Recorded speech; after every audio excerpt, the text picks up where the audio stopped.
Hello दोस्तों, नमस्कार। आप सभी का स्वागत है अनुज जैसे अकेडमी चैनल पर। दोस्तों आज हम यहाँ पे करने वाले आपके जी के फर्स्ट पेपर के लिए आपका यहाँ पे जो बहुत ही आपके इंपॉर्टेंट क्वेश्चन है और ये प्रैक्टिस सेट काफ़ी अच्छा है।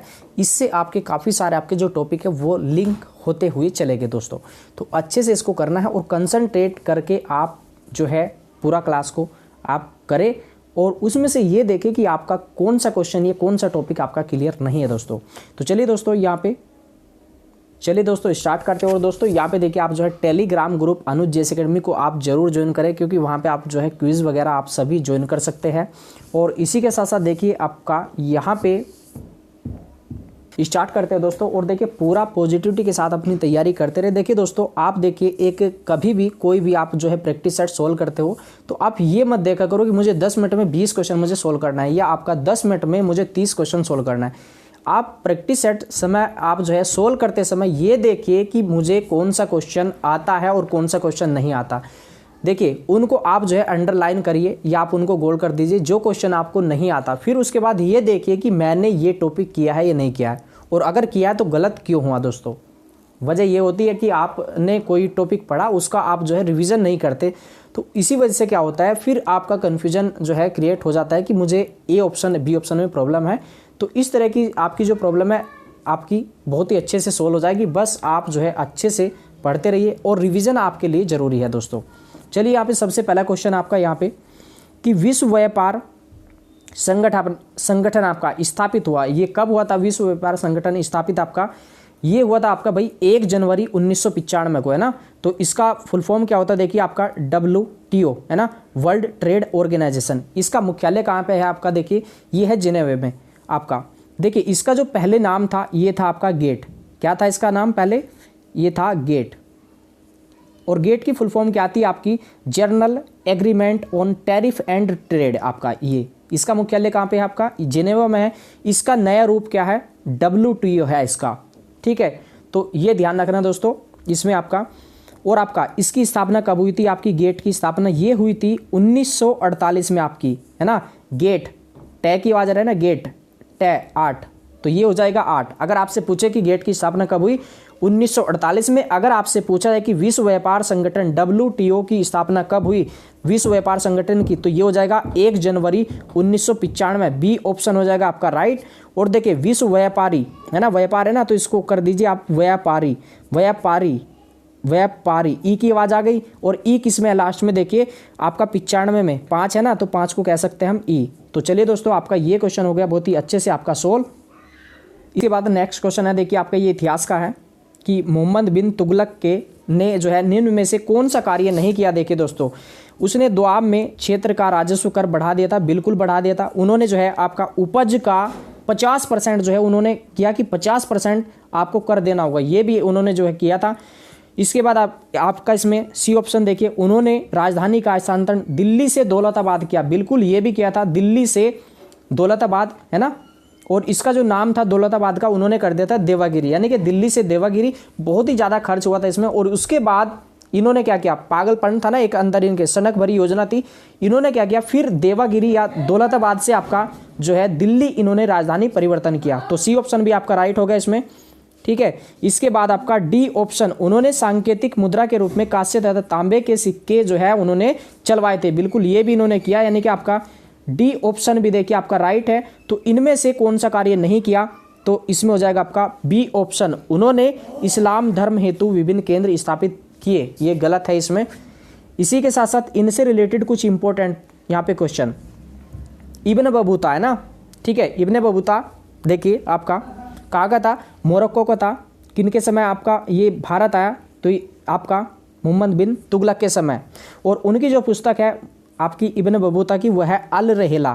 क्या है? अल रहला।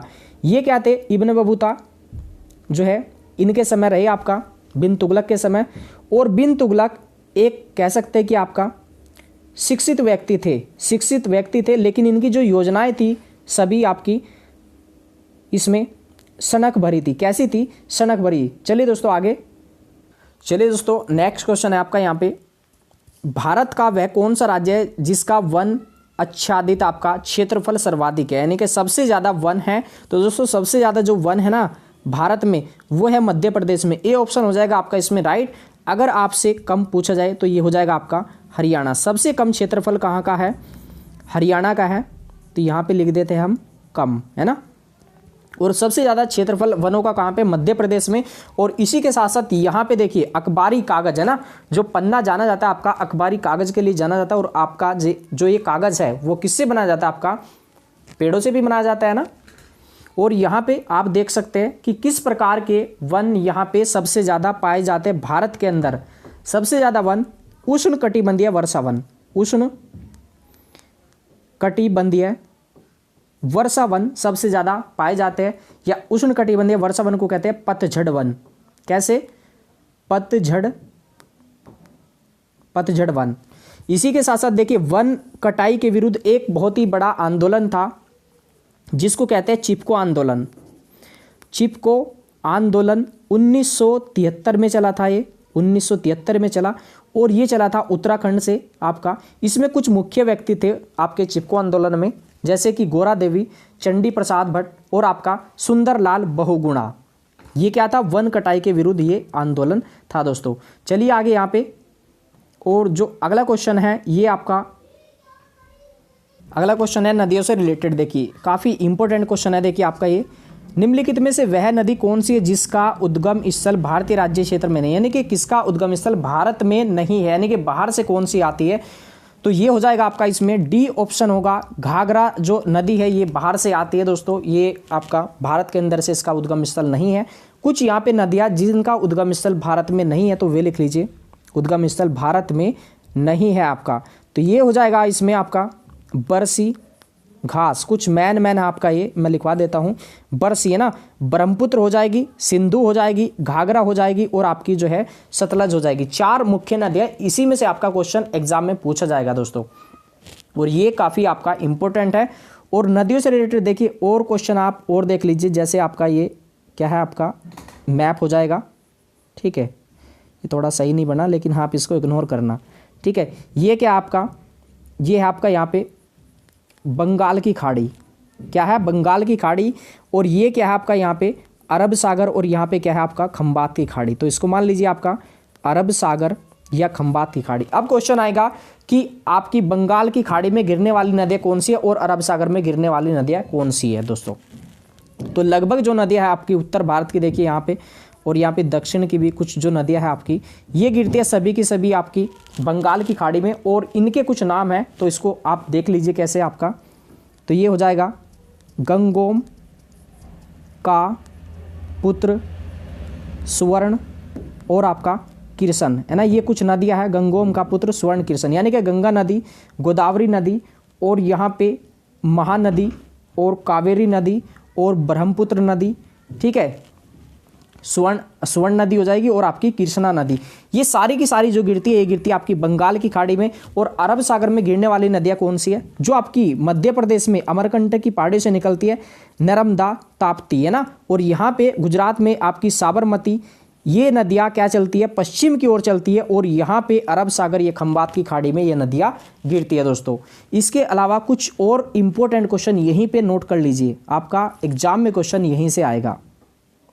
यहाँ पे एक क्वेश्चन है, अक्षांश रेखा को काटने वाली नदियाँ। देखिए जिस तरीके से आप, ये क्या है, ग्लोब है, मैप है, तो यहाँ पे क्या है, ये है बीचों बीच से भूमध्य रेखा। कौन सी है? भूमध्य रेखा या विषुवत रेखा। ये क्या है? 0 डिग्री पे है। इसके बाद देखिए ये 2 गोलार्ध में बट गया। ये है आपका उत्तरी गोलार्ध, ये है दक्षिणी गोलार्ध, ठीक है। उत्तरी गोलार्ध में है यहाँ पे 23.5 डिग्री पे है कर्क रेखा। कौन सी रेखा है? कर्क रेखा।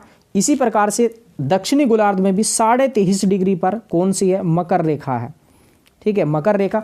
अब ये क्वेश्चन आएगा कि कर्क रेखा को 2 बार काटने वाली नदियाँ कौन सी है? भूमध्य रेखा को 2 बार काटने वाली नदियाँ कौन सी है? और मकर रेखा को 2 बार काटने वाली नदियाँ कौन सी है? देखिए तो जो माही है, भारत की जो माही है, ये कर्क रेखा को 2 बार काटती है, तो माही हो जाएगा।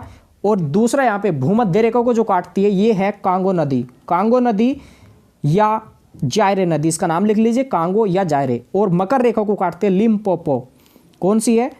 लिम्पोपो जो नदी है, ये मकर रेखा को 2 बार काटती है। तो ये क्वेश्चन हो गया आपका कर्क रेखा, भूमध्य रेखा और मकर रेखा को तीन आपका दो दो बार काटने वाली नदियाँ कौन सी है? तो ये हो जाएगा माही, आपका कांगो और आपका लिम्पोपो, है ना। तो इसको ऐसे कर लीजिए, मकाली, है ना, ऐसे कर लेना इसको, बहुत ही अच्छे से आपको ये याद भी हो जाएगा। चलिए दोस्तों, इसके बाद जो नेक्स्ट क्वेश्चन है यहाँ पे देखिए, मुद्रा अवमूल्यन का अर्थ क्या है? बहुत ही इंपॉर्टेंट क्वेश्चन है ये इकोनॉमिक्स का। मुद्रा अवमूल्यन का अर्थ क्या है? देखिए यहाँ पे आप देख सकते हैं कि आपका मुद्रा अवमूल्यन का अर्थ क्या है? अंतर्राष्ट्रीय व्यापार में प्रयुक्त मुद्राओं की तुलना में मूल्य में गिरावट। दोस्तों यही आंसर इसका हो जाएगा आपका राइट, ए ऑप्शन होगा इसमें राइट आपका। देखिए क्या हो जाएगा, अंतर्राष्ट्रीय व्यापार में प्रयुक्त मुद्राओं की आपका जो मुद्रा है उसका मूल्य में क्या होगा? गिरावट हो जाएगी, यानी कि हमारी जो मुद्रा है उसका मूल्य गिर जाएगा दोस्तों। और इसमें पूछा जाएगा कि मुद्रा का अवमूल्यन कितनी बार हो चुका है? तो मुद्रा का जो अवमूल्यन है 3 बार हो चुका है। एक हुआ था 1949 में, और एक हुआ 1966 में यहाँ पे, और एक हुआ 1971 में। ठीक है, तो आप इसको कैसे याद रख सकते हैं? 49, 66, 71। तो आप इसको ऐसे याद रख लेना, आप इसमें 961 ऐसे याद रख लेना, 961। अब जैसे ही ऑप्शन आपको दिखेगा तो आप उसको बहुत ही अच्छे से कर लोगे। अब हमारी मुद्रा जो है उसके मूल्य में गिरावट कैसे? देखिए आपका 1947 के आसपास क्या था? $1 बराबर क्या था? 1 रुपया था। क्या था? 1 रुपया। अब आज का जो समय है देखिए दोस्तों, $1 बराबर कितने का है? लगभग ये जो रहता है वो कभी 70 रुपये का रहता है, कभी 72 रुपये का। तो ये क्या है, हमारी जो मुद्रा है वो क्या हुई? गिर गई। अगर हमें $1 खरीदना है, $2 खरीदना है, तो हमें $1 का देना होगा 70 रुपये। तो हमारी मुद्रा क्या है, वो गिर गई ना इनके सामने। तो ये होता है मुद्रा का अवमूल्यन इसमें। इसी के साथ साथ देखिए यहाँ पे कुछ और क्वेश्चन भी आपका, जैसे सुलभ मुद्रा, सुलभ मुद्रा, और एक होती है दुर्लभ मुद्रा। जो सुलभ मुद्रा होती है ये आसानी से जो है प्राप्त हो जाती है, और दुर्लभ मुद्रा आसानी से प्राप्त नहीं होती। इसको कहते हैं हार्ड करेंसी। हार्ड करेंसी, है ना। तो ये क्वेश्चन आपके इंपॉर्टेंट है, आपके अवमूल्यन से रिलेटेड जो ये आपका टॉपिक है दोस्तों। चलिए आगे, आपका क्वेश्चन है, जब पानीपत का तृतीय युद्ध हुआ तब मराठा पेशवा कौन था? दोस्तों उस समय जो मराठा पेशवा थे ये थे बालाजी बाजीराव। ए ऑप्शन हो जाएगा इसमें आपका राइट। पानीपत के कितने युद्ध हुए? पानीपत के हुए 3 युद्ध, है ना। कब कब हुआ? 26, 56, 61। तो एक हुआ था 1526 में, एक हुआ 1556 में, एक हुआ था 1761 में। कैसे याद रखेंगे इसको? 26, 56, 61 पानीपत के 3 युद्ध। पहला आपको मालूम है कि बाबर ने ये जो लड़ा था, ठीक है, ये इब्राहिम लोदी जो था, यानी कि लोदी वंश का अंतिम शासक, उसको हरा के मुगल सत्ता की स्थापना की थी। चलिए दोस्तों आगे, और जो यहाँ पे क्वेश्चन है आपका ये भी इम्पोर्टेंट है। शिक्षा के माध्यम के रूप में अंग्रेजी की वकालत किसने की थी? देखिए ये की थी लॉर्ड मैकाले ने, है ना। लॉर्ड मैकाले, काफ़ी इंपॉर्टेंट क्वेश्चन है देखिए आपका। और इसमें देखिए चार्ल्स वुड डिस्पैच, देखिए ये कब आया था चार्ल्स वुड डिस्पैच? ये आपका 54 में। इसके बाद आपका ये लॉर्ड कर्जन, इनके बारे में जानते हैं ना। बंगाल का विभाजन किया था 1905 में। कब किया था बंगाल का विभाजन? 1905 में बंगाल विभाजन। देखिए आपको जो ऑप्शन होते हैं ना उनकी भी थोड़ा सा मतलब इनके बारे में 1 या 2 आपके पॉइंट मालूम होने चाहिए। बिना क्वेश्चन के आते हुए तब भी आप आंसर राइट कर दोगे। लॉर्ड डलहौजी के बारे में आप सभी जानते हैं। 1848 से इनका जो समय था 56 तक का इनका समय रहा, और इसी बीच में इन्होंने 1853 में जो है पहली बार रेल चलवाई थी मुंबई और ठाणे के बीच 1853 में। चलिए दोस्तों यहाँ पे अगला क्वेश्चन है, दिनेश गोस्वामी समिति का संबंध था, ये किससे है? तो ये है आपका भाई निर्वाचन सुधारों से। बी ऑप्शन हो जाएगा इसमें आपका राइट। और निर्वाचन आयोग, देखिए निर्वाचन आयोग से संबंधित अनुच्छेद कौन सा है? तो वो हो जाएगा 324। बहुत ही इंपॉर्टेंट क्वेश्चन है। 324 अनुच्छेद किससे संबंधित है? निर्वाचन आयोग से। चलिए दोस्तों यहाँ पे नेक्स्ट क्वेश्चन जो है ये आपका पंचायती राज प्रदान करता है। क्या प्रदान करता है पंचायती राज? तो ये प्रदान करता है भैया आपका स्थानीय स्तर पर लोकतांत्रिक प्रशासन, बी ऑप्शन हो जाएगा आपका इसमें राइट। और देखिए पंचायती राज पूछा जाता है कि किस सूची का विषय है, तो ये हो जाएगा भैया आपका राज्य सूची का विषय।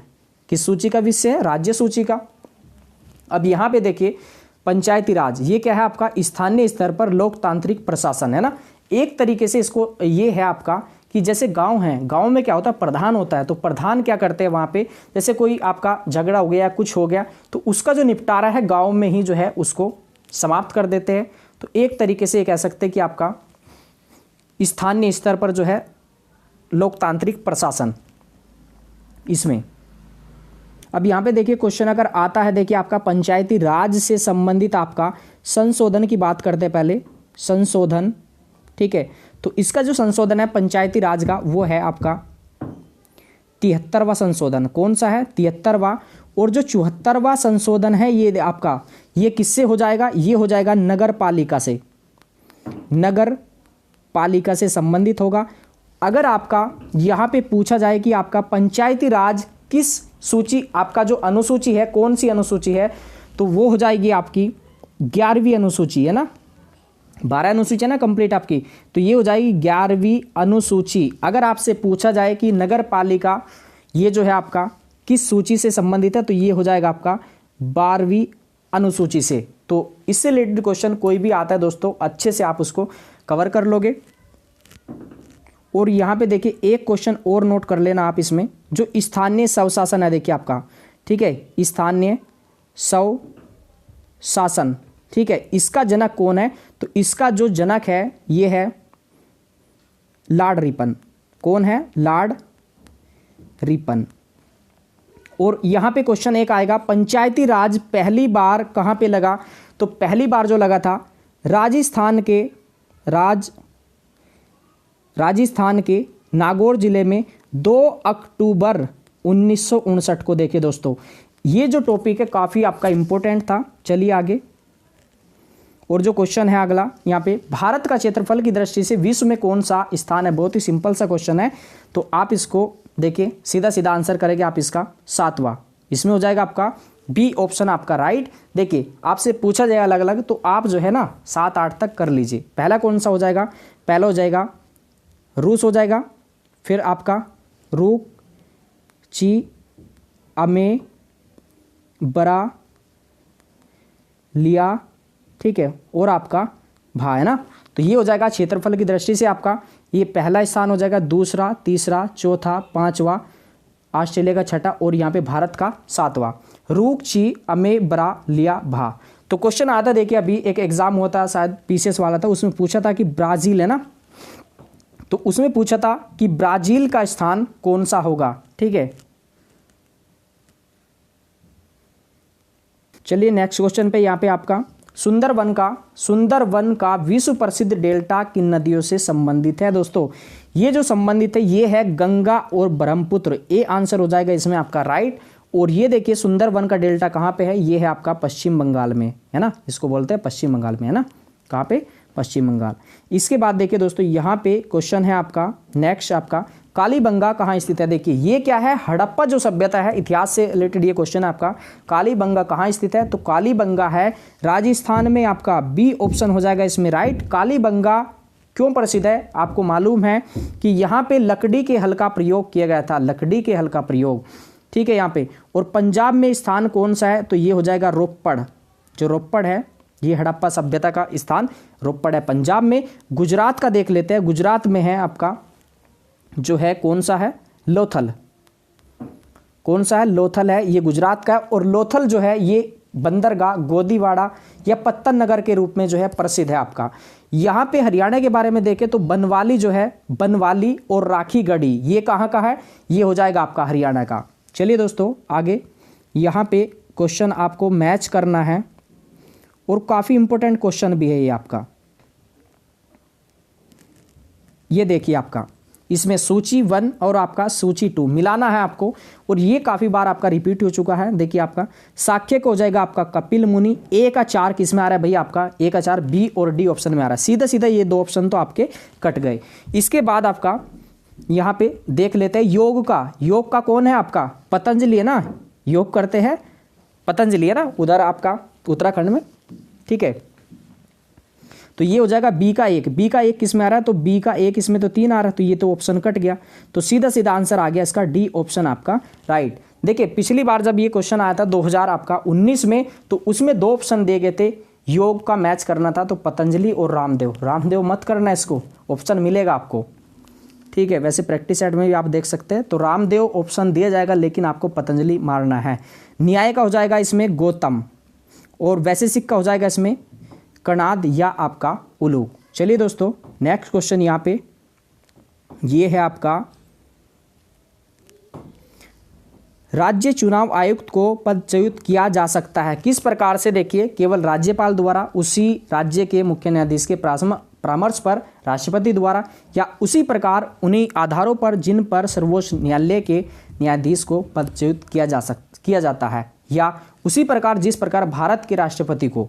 तो देखिए इसमें हो जाएगा दोस्तों सी ऑप्शन होगा इसमें आपका राइट। चलिए दोस्तों नेक्स्ट क्वेश्चन यहाँ पे आपका ये है, पंचायतों के निर्वाचन में चुनाव लड़ने के लिए उम्मीदवार की न्यूनतम आयु कितनी होनी चाहिए। देखिए आपका यानी कि प्रधान की आयु ये कितनी हो जाएगी, तो प्रधान की आयु होनी चाहिए 21 वर्ष, ए ऑप्शन हो जाएगा आपका राइट। देखिए 18 वर्ष किसकी होनी चाहिए, तो ये है आपकी मतदाता की। मतदाता के लिए, मतदान के लिए कितनी आयु होनी चाहिए, 18 वर्ष। पहले क्या था 21 वर्ष थी, पहले कितनी थी 21 वर्ष थी, सॉरी आपका देखिए 21 वर्ष थी, 21 से घटा के 18 वर्ष कर दी गई। ये किस संशोधन के द्वारा की गई थी भाई, आपका 61वें संविधान संशोधन के द्वारा। किसके द्वारा, 61वें के द्वारा। अब देखिए यहाँ पे कुछ और यहाँ पे आयु देख लीजिए, जैसे कि आपका 25 वर्ष है और आपका 30 वर्ष है। देखिए आपका 25 वर्ष आपकी लोकसभा के लिए, 25 वर्ष, और आपका 30 वर्ष है आपकी राज्यसभा के लिए, राज्यसभा के लिए। देखिए आपका लोकसभा, राज्यसभा 25 वर्ष, 30 वर्ष। इसी तरीके से ये केंद्र में है और राज्य में आप आओगे तो लोकसभा की जो सेम कार्य उन्हीं के आपके राज्य में होते हैं। विधानसभा के कार्य, विधानसभा के लिए कितनी आयु हो जाएगी 25 वर्ष, और जैसे केंद्र में राज्यसभा है उसका विपरीत आपका राज्य में है विधान परिषद, इसके लिए हो जाएगी आपकी 30 वर्ष। यहाँ पे अगर आपसे पूछा जाए कि पीएम के लिए कितनी होगी तो 25 वर्ष, सीएम के लिए कितनी होगी 25 वर्ष। दोस्तों ये आपको आयु याद रखनी है, पूछ ले जाएगा आपसे। इसके बाद देख लीजिए 35 वर्ष किस किसकी होती है, तो 35 वर्ष आपकी राष्ट्रपति, उपराष्ट्रपति और आपकी राज्यपाल, ये 3 व्यक्तियों के आप जो है नाम याद रखिए, राष्ट्रपति, उपराष्ट्रपति और आपका राज्यपाल। कितनी होनी चाहिए 35 वर्ष। चलिए दोस्तों नेक्स्ट क्वेश्चन यहाँ पे, संविधान में संशोधन करने की भारतीय संसद की शक्ति पर कुछ सीमाएं, ये है आपको बताना है दोस्तों कि यहाँ पे ए ऑप्शन है, संसद मूल अधिकारों के प्रावधानों में कोई संशोधन नहीं कर सकती। बी ऑप्शन होगा, संसद संविधान में कोई प्रतिगामी संशोधन नहीं कर सकती। या सी ऑप्शन है आपका, संविधान के मूल ढांचे में संसद कोई संशोधन नहीं कर सकती। या डी ऑप्शन है उपरोक्त सभी। तो ये क्वेश्चन है आप सभी के लिए, इसका सही से आंसर जो है इसमें आप मैच करके देखना, आप सोच समझ के सर्च करके या बुक से इसको जरूर आंसर करना। मूल अधिकारों में संशोधन आपका, या यहाँ पे संविधान में कोई प्रतिगामी संशोधन, या मूल ढांचे में। देखिए आपका, तो आपको आंसर करना है कि कौन सा क्वेश्चन यहाँ पे सही होगा दोस्तों, ठीक है, ऑप्शन इसका। चलिए ये क्वेश्चन आपके लिए था और सभी इसका आंसर जरूर करना है दोस्तों। ये क्वेश्चन है आपका, देखिए यहाँ पे आप देख सकते हैं कि पंचवर्षीय योजना का अंतिम प्रारूप कौन प्रस्तुत करता है दोस्तों, राष्ट्रपति, संसद, या आपका राष्ट्रीय विकास परिषद, या परियोजनाओं की योजना बनाने वाली समिति। तो देखिए यहाँ पे जो आंसर हो जाएगा दोस्तों, ये हो जाएगा इसमें आपका सी ऑप्शन राइट। देखिए राष्ट्रीय विकास परिषद, यानी कि इसका जो नाम है आपका नेशनल डेवलपमेंट काउंसिल है ना, इसको कह सकते हैं आप एनडीसी। एनडीसी की जो स्थापना हुई थी ये हुई थी 6 अगस्त 1952, है ना। कब हुई थी 6 अगस्त 1952। और जो इसका जो अध्यक्ष होता है ये होते हैं आपके पीएम, है ना।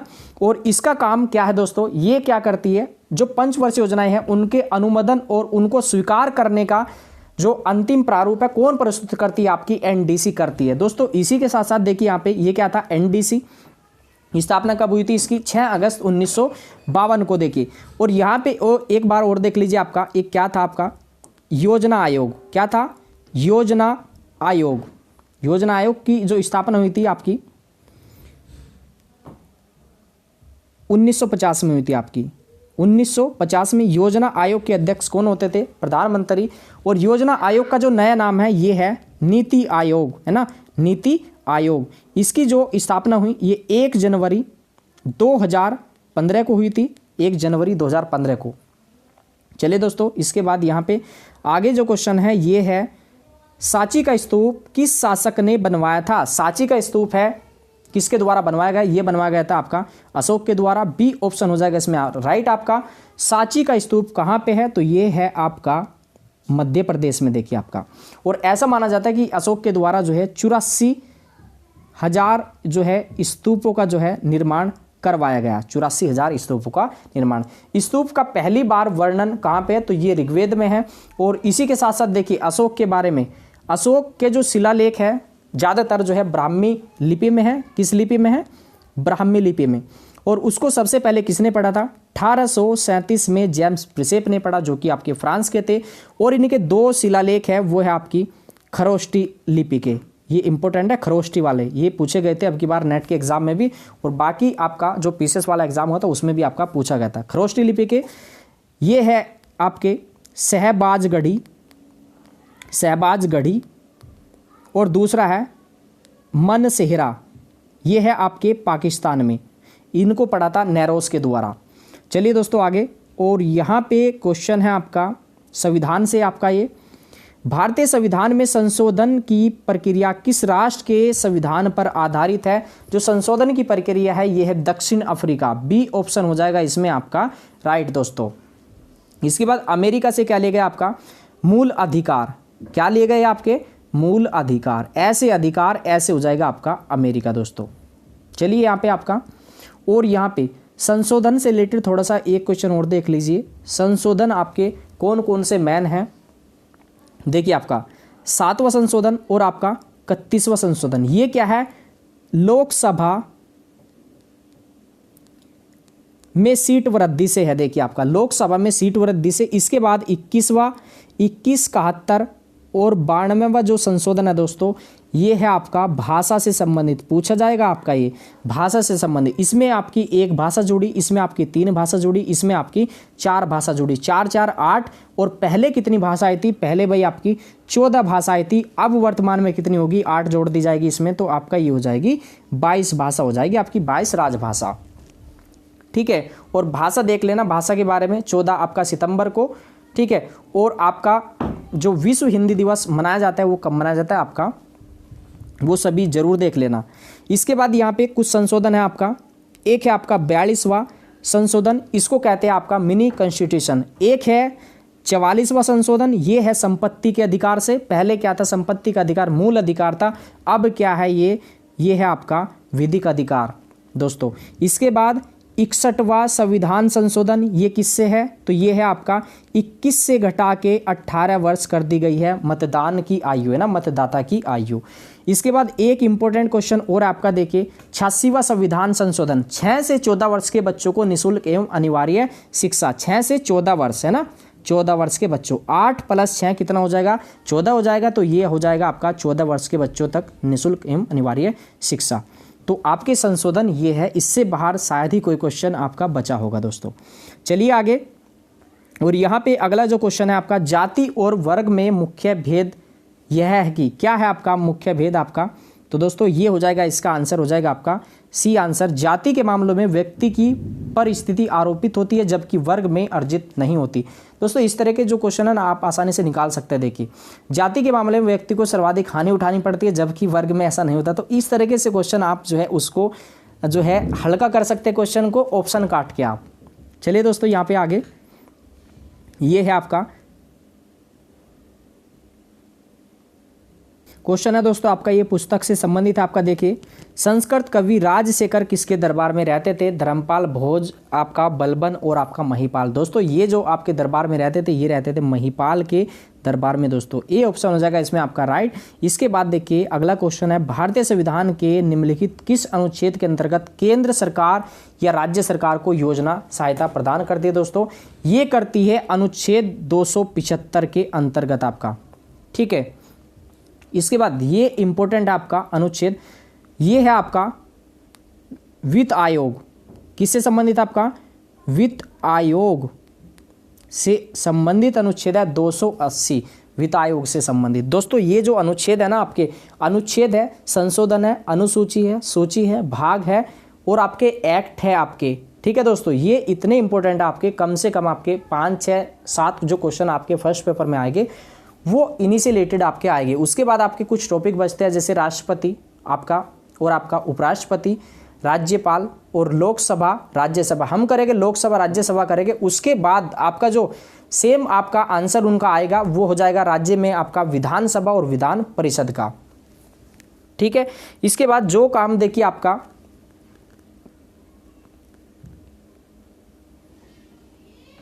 केंद्र में हो जाएगा आपका महान्यायवादी का, वही राज्य में हो जाएगा महाधिवक्ता का। तो दोस्तों पॉलिटी को बहुत ही अच्छे से हम करेंगे। और इसके बाद देखिए यहाँ पे जो क्वेश्चन है ये भी आपका पॉलिटी का है। देखिए आपका इसमें ये है, अशोक मेहता कमेटी जिसने पंचायती राज की कार्यप्रणाली का पुनरीक्षण किया ने किस व्यवस्था की संस्तुति दी? आपका की है आपका इसमें। तो कितने स्तर दिए हैं आपकी? इसमें दिए थे भाई आपका 3 स्तर, त्रिस्तरीय हो जाएगा। इसमें आपका सी ऑप्शन होगा आपका राइट दोस्तों। और ये देखिए आपका कौन कौन सी आपकी समिति थी, तो इसको ऐसे कर लेना। देखिए आपका ये BAPST है ना, BA है ना, BAPST, तो ये हो जाएगा आसानी से। और देखिए आपका अब इनके पूरे पूरे नाम लिख लीजिए। ये हो जाएगा आपका बलवंत राय मेहता समिति, ये हो जाएगा अशोक मेहता समिति, इसके बाद आपका ये हो जाएगा PV के राव समिति, एस से हो जाएगा आपका इसमें आपका एस से कौन था आपका, एस से कौन सी थी? ये तो आपकी थुंगन जो समिति थी आपकी, बलवंत राय, अशोक मेहता, PV के राय, और एस से कौन सी है? एस से मुझे याद नहीं आ रही, ठीक है। चलिए इसमें देख लेते हैं। इसने दिया 3 स्तर दिया था, इसने 2 स्तर दिए थे, इसने आपके 4 स्तर दिए थे, और इसने बताया था आपका संवैधानिक है ना, इनके लिए जो सिफारिश की गई संवैधानिक रूप से की गई थी। इसमें 3 स्तर कौन से थे? एक था आपका जिला, ग्राम और तीसरा था पंचायत। तो इस तरीके से 3 स्तर दिए थे बलवंत राय मेहता समिति ने, है ना। इन्हें ही जो है आपकी ये आपकी समिति थी। समितियों का जनक किसको कहा जाता है? बलवंत राय मेहता को ही जो है कहा जाता है दोस्तों। ऐसे कौन सी है? ऐसे मुझे याद नहीं आ रही, जैसे ही मुझे याद आएगी मैं बता दूंगा दोस्तों। यहाँ पे अगला क्वेश्चन है आपका, आर्यों के आदि ग्रंथ ऋग्वेद में मुख्यतः क्या समाविष्ट है दोस्तों? चलिए देख लेते हैं दोस्तों इसको। देखिए आपका आर्यों के आदि ग्रंथ ऋग्वेद में क्या संबंधित है या क्या समाविष्ट है, इसमें देखिए देख लेते हैं। पहले जादू टोना, भाई नहीं, जादू टोना तो आपका अथर्ववेद में था। देवताओं की स्तुति है ना, कर्मकांड है, कर्मकांड तो आपका ये था यजुर्वेद से है ना, ये आपका यज्ञ संबंधी, तो ये हो जाएगा। इसके बाद आप देखिए 2 ऑप्शन बचे, आप इसको आसानी से बेस्ट ऑप्शन क्या लग रहा है आपको? देवताओं की स्तुतियाँ या दार्शनिक अभिकल्पना। ये हमने नहीं पढ़ा ज़्यादा, लेकिन ये आंसर हो जाएगा इसका राइट, ए ऑप्शन होगा आपका राइट। अब देखिए, अब इनको देख लीजिए पहले, ठीक है। पहले हो जाएगा आपका ऋग्वेद, फिर हो जाएगा आपका सामवेद, फिर हो जाएगा आपका यजुर्वेद है ना, फिर हो जाएगा लास्ट में आपका अथर्ववेद, ठीक। ये हो जाएगा आपका ऋग्वेद, सामवेद, यजुर्वेद और आपका अथर्ववेद। इनका क्रम पूछा जाए तो देखिए हो जाएगा री, साय, ए, है ना, ऐसे कर लेना। अब देखिए, अब इसमें क्या था आपका अथर्ववेद में? इसमें थी आपकी औषधि, ऐसे अथर्ववेद, ऐसे हो जाएगा आपका औषधि, जादू टोना, तंत्र मंत्र आपका। और यजुर्वेद में ऐसे यजुर्वेद, ऐसे हो जाएगा आपका यज्ञ, यज्ञ संबंधी जो जानकारी मिलती है आपके यजुर्वेद में मिलती है, या आपका कर्मकांड है ना, कर्मकांडी या आपका कर्मकांड। इसके बाद देखिए आपका सामवेद, से सामवेद, से हो जाएगा भाई आपका संगीत, संगीत की जानकारी है, सारे गामा की जानकारी कहाँ से मिलती है? आपका सामवेद में मिलती है। और ये जो है आपका गद्य पद दोनों में लिखा है। इसके बाद यहाँ पे आपका, तो इसमें आपके बहुत सारे आपके जैसे देवताओं की स्तुतियाँ है, गायत्री मंत्र है इसमें, और कुछ विदुषी महिलाएं जैसे आपका घोषा, पाला, सिकता, विश्वरा, उन सभी का जो वर्णन है दोस्तों वो है आपका ऋग्वेद में। तो ऋग्वेद से रिलेटेड क्वेश्चन आपके सभी 16 हो गए मुझे आशा है ऐसी। इसके बाद अगला क्वेश्चन है आपका, देखिए दोस्तों, ये है महमूद गजनवी के भारत आक्रमण के मुख्य उद्देश्य निम्नलिखित में से क्या थे दोस्तों? प्रसिद्धि प्राप्त करना, साम्राज्य स्थापित करना, इस्लाम का प्रचार करना, देश की संपत्ति लूटना। देखिए भाई, वैसे चारों ऑप्शन है इसके बेस्ट, लेकिन आपके चारों ऑप्शन है राइट इसके आपका, लेकिन बेस्ट ऑप्शन क्या होगा दोस्तों? ये हो जाएगा देश की संपत्ति लूटना। आपको मालूम है कि 1025 ईस्वी में जो है इन्होंने सोमनाथ का मंदिर लूटा था।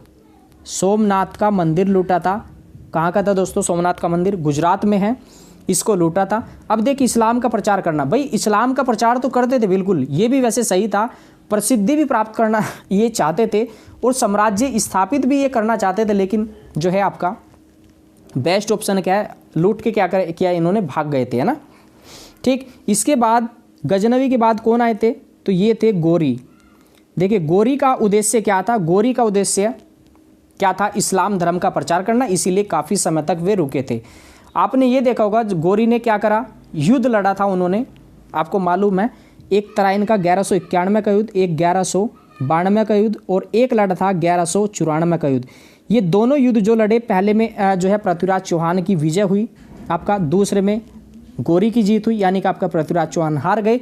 तीसरा जो युद्ध लड़ा था चंदावर का युद्ध, ये इसमें जयचंद की हार हुई थी और गौरी की जीत हुई थी। इससे क्या लगता है दोस्तों कि इन्होंने साम्राज्य स्थापित करना चाहा दोस्तों, और इस्लाम धर्म का प्रचार तो इन्होंने किया ही जब यहाँ पे रहे भारत में। चलिए दोस्तों आगे क्वेश्चन आपका, यहाँ पे अगला क्वेश्चन है, शेर शाहकालीन प्रशासन में फौजदार था, क्या था ये फौजदार दोस्तों? ये था आपका इसमें कोषाध्यक्ष, है ना। इसमें हो जाएगा ए ऑप्शन आपका, इसमें आपका राइट होगा दोस्तों।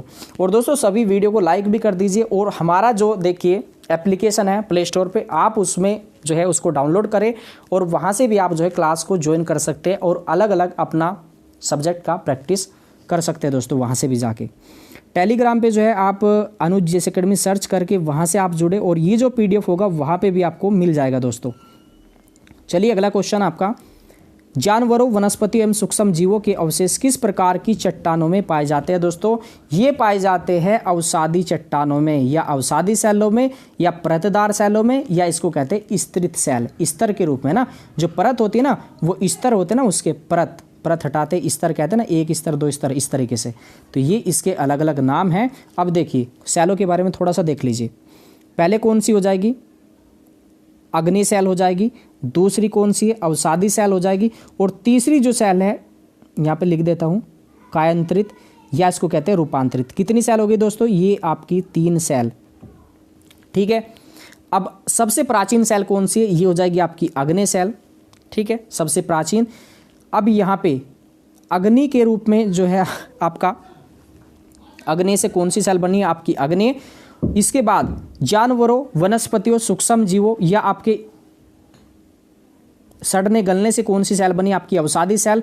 और तीसरी शैल रूपांतरित या कांतरित शैल, इसका निर्माण कैसे हुआ दोस्तों? अग्नि और अवसादी दोनों के कारण जो है इसका निर्माण हुआ है। अब यहाँ पे क्वेश्चन आएगा अलग अलग कि कौन सा उदाहरण आपका ये अग्नि का है, कौन सा अवसादी का है, तो कौन सा आपका कायांतरित का, ऐसे होगा। अब इसको टॉपिक आपको यहीं पे फिनिश करना है, इसको देख लीजिए। ये हो जाएगा बेबिसा नाइट, है ना। ये क्या हो गया? बेबिसा नाइट। इसके बाद सबसे चूना ली, सबसे चूना ली। फिर यहाँ पे तीसरे का उदाहरण क्या है? ऐसी निशा संगसर फाइट सलेट हीरा, ठीक है। यहाँ पे थोड़ा सा हीरा इसको मैं लिख देता हूँ। बेबिसा नाइट, सबसे चूना ली, ऐसी निशा संगसर फाइट सलेट हीरा। तो ये अग्नि शैल के उदाहरण है, ये अवसादी के, ये आपके कायांतरित के। अब देखिए बेसाल्ट है ना, बे से बेसाल्ट हो गया, बी से बिटुमिनस हो गया, सा से साइनाइट हो गया और नाइट से हो गया ग्रेनाइट। ये सभी उदाहरण आपके अग्नेय शैल के। इसके बाद आपका यहाँ पे ये क्या हो गया सर्पेटाइन, ये बै से हो गया आपका बलुआ पत्थर, किसका है अवसादी सेल का उदाहरण है। से यहाँ पे सेल आएगा, आपसे पूछा जाएगा कि सेल है ना, सेल नहीं सेल किसका उदाहरण है, तो सेल ये 2 बार पूछा जा चुका है, एक बार पीसीएस में भी और एक बार जो है आपका ये जो यूपीटीपीएससी का एग्जाम होता है उसमें भी पूछा था। ये आपका सेल किसका उदाहरण है अवसादी सेल का। चूना पत्थर किसका उदाहरण है अवसादी सेल का। लिग्नाइट किसका है, ये भी अवसादी सेल का। इसके बाद आपका ए से क्या हो जाएगा ऐसी निशा संसरफाइड स्लेट हीरा, ए से आपका एंथ्रासाइट है ना, इसमें ऐसी निशा, नी से नीस का पत्थर। स्लेट आपका किसका है कायंत्रित का। संगमरमर आपका ये हो जाएगा आपका कायंत्रित या रूपांतरित का। इसके बाद आपका हीरा है संसरफाइट है ना। ग्रेफाइट किसका हो जाएगा आपका, ये भी आपका जो है कायंत्रित या रूपांतरित का। तो ये आपके उदाहरण हो गए। अब यहाँ पे जो क्वेश्चन है आपके देखिए, आपसे सीधा सिंपल क्वेश्चन पूछा जाए। देखिए दोस्तों आपका ये क्या है बिटुमिनस है ना, तो बिटुमिनस क्या है एक लोहा आपका क्या है कोयला है। अब कोयला बिटुमिनस यहाँ पे है। इसके बाद आपका लिग्नाइट, ये भी कोयला है, लिग्नाइट ये भी कोयला है। इसके बाद देखिए ये है एंथ्रासाइट, तीनों कोयले हैं ना। लेकिन अब देखिए बिटुमिनस कोयला अग्नि सेल का उदाहरण है, लिग्नाइट कोयला अवसादी सेल का उदाहरण है, एंथ्रासाइट जो है ये आपका कायंत्रित सेल का उदाहरण है। ये हो गया आपका। इसके बाद अगर सीधा सिंपल क्वेश्चन पूछा है कि कोयला किसका उदाहरण है, तो सीधा सिंपल क्वेश्चन आएगा कि कोयला जो है आपका ये है आपका अवसादी सेल का उदाहरण। ठीक है, स्पेशल में आपका अगर आपसे पूछा जाए कि आपका जो पेट्रोलियम है किस सेल से निकलता है, किस सेल से आपका या किन चट्टानों से निकलता है, तो आपका अवसादी चट्टान है ना, या अवसादी या परतदार चट्टानों से। चलिए ये क्वेश्चन आपका जो है क्लियर हो गया होगा दोस्तों। इसके बाद आगे जो क्वेश्चन है यहाँ पे आगे विश्व में सर्वाधिक कागज तैयार करने वाला देश कनाडा किस प्राकृतिक प्रदेश में स्थित है, तो दोस्तों ये है आपका टेंगा प्रदेश में। सी ऑप्शन हो जाएगा इसमें आपका राइट। इसके बाद यहाँ पे क्वेश्चन है ये है देखिए आपका हौज खास किसने बनवाया दोस्तों, ये जो हौज खास था ये बनवाया था अलाउद्दीन खिलजी ने। इसमें आपका हो जाएगा बी ऑप्शन राइट। और अलाउद्दीन को जो है आपका चित्तौड़ विजय से जोड़ा जाता है ना, रानी पद्मनी। और इसके बाद देखिए एक पूछा जाएगा क्वेश्चन कि आपका जो पद्मावत है किसके द्वारा लिखा गया पद्मावत, तो मलिक मोहम्मद जायसी के द्वारा दोस्तों। इसके बाद देखिए यहाँ पे क्वेश्चन आया है दोस्तों, ये कायंत्रित सेल का, यहाँ पे कायंत्रित सेल है इनमें से आपकी कौन सी है आपकी। ठीक है, तो ये कौन सा हो जाएगा एक बार आप देख लीजिए। तो ये क्या था बेबीसा नाइट, ये क्या हो गया पहली सेल के उदाहरण। दूसरा बेबीसा नाइट, दूसरे का है आपका सबसे चूनाली। ठीक है, ये आपका दूसरी का। और तीसरी का मैं यहाँ पे लिख देता हूँ बेबीसा नाइट सबसे चूनाली, ऐसी नीसा, ऐसी नीसा संसर फाइट स्लेट हीरा है ना। बेबीसा नाइट सबसे चूनाली, ऐसी नीसा संसर फाइट स्लेट और आपका हीरा। अब देखिए ये पूछा है कि कायंत्रित सेल है इनमें से। देखिए भाई आपका नाइट है ना, ग्रेनाइट, तो भाई आपका ये पहली सेल का उदाहरण है अग्नि सेल का। ठीक है, चूनास्म आपका चूना तो हो गया आपका दूसरी सेल अवसादी सेल का उदाहरण। इसके बाद कोयला पूछा ना सिंपल, तो कोयला सिंपल किसका है, ये आपका ये भी अवसादी सेल का उदाहरण हो गया। अब यहाँ पे संगमरमर देखिए, आप इसको देखिए अच्छे से, ए ऑप्शन हो जाएगा इसका राइट। संगमरमर देखिए आपका संगसरफाइट है ना, संगमरमर किसका है कायंत्रित या रूपांतरित सेल का उदाहरण। सरपेटाइन भी इसी का है, ग्रेफाइट भी इसी का है, और हीरा और स्लेट ये सभी आपके रूपांतरित या कायंत्रित चट्टान के उदाहरण है दोस्तों।